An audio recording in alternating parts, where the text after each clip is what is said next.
So while we're preparing for questions, Dr. Florence Fuque will provide a little bit of information on a new website with some of these research studies.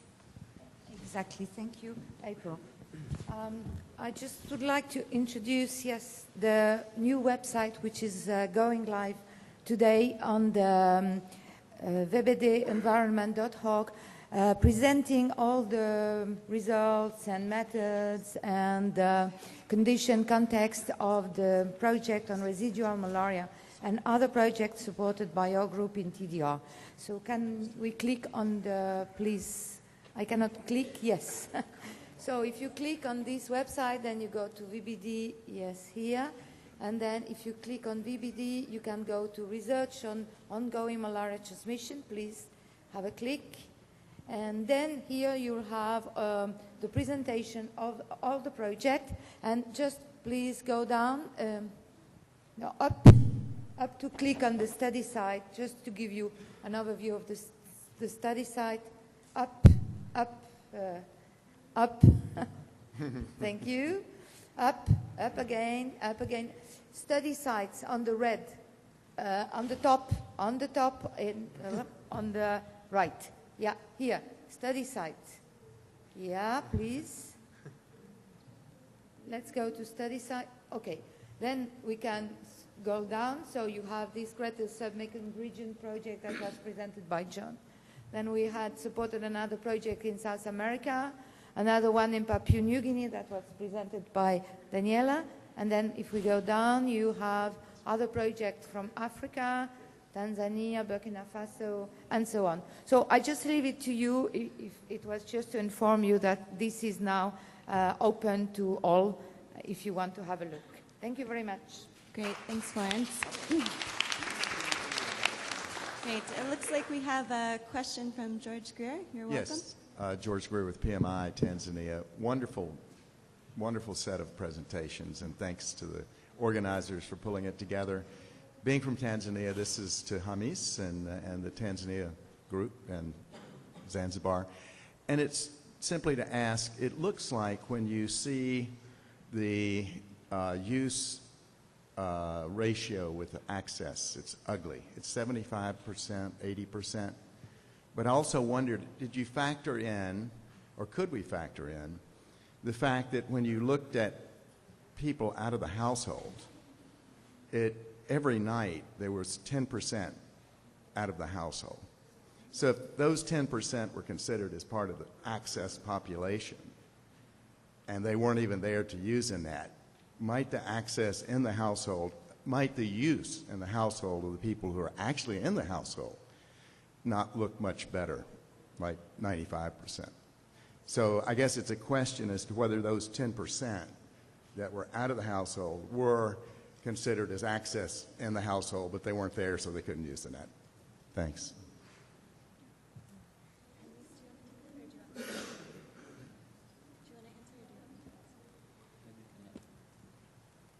Thanks a lot, George. I'll take that one on behalf of our team. So with what Hamis presented, the first part was for household members who were observed in the peri-domestic space. Those who are away from home were actually not factored into the proportion observed using a net. So in addition to potentially a gap within the household, there's a gap of people who are away from home that needs to also be looked at very closely. I would argue that the access and use doesn't look as ugly as we think. We have close to 80% access, which is great, and also right around 80% use during sleeping hours. So the idea is that we actually have very close to target levels of both access and use among those people who are there and able to use a net. But what we're seeing is that some of that exposure, as my colleagues mentioned, is happening during times when nets can't protect people. So I think that we can look at those groups that maybe aren't being protected, those who maybe are away from home, those who have lower use given access. Hamis noted a few locations where that's the case. So really starting to target in on those specific groups and specific locations where people aren't being protected. Great. Any other questions? Good morning. My question is to Mr. Haj. about Zanzibar. From my observation, it seems that the study design is only consider the protection is only considered using ITN. However, I'm also wondering, in households, many households use coils or any other household insecticide sprays. So other than sleeping under the net, it seems that, I don't know whether that's a study design, you only observe, consider protection using net. Have you also considered observe any other protection other than net before sleeping and after sleeping? Because I see the recommendation at the end, recommendation seems recommendation using other type of protection. However, it doesn't seem to, in the study design, it does not showing whether you also observe other type of protection before sleeping. Thank you. Is my question clear? Thank you. Thank you for the question. Actually, we didn't document that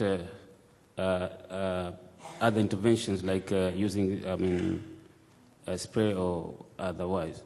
But since the observer is inside or outside, he was able to notice that if there is any other intervention other than insecticide-treated net.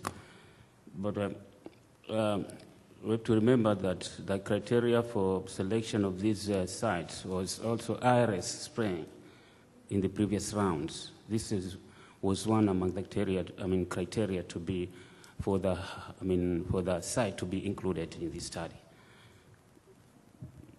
Thank you. Absolutely. If I can add on to Hamis's comment, I agree. And we also discussed in the in-depth interviews, in addition to recording if any additional prevention measures were used, as Hamis mentioned, in the in-depth interviews with community leaders and community members, we did talk about use of other prevention tools and what some of the potential barriers were to using those other tools.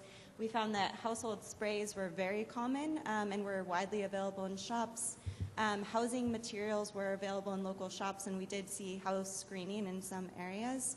And then topical repellents, which were available really only in the town center and were viewed as too expensive or not necessarily accessible enough for everyone to use consistently.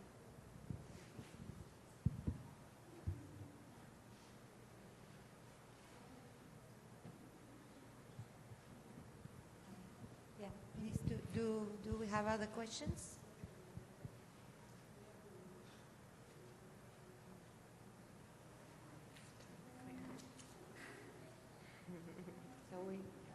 If there is no other questions, do you want to have conclusions? So okay. So next slide, please. We have a conclusive slides for the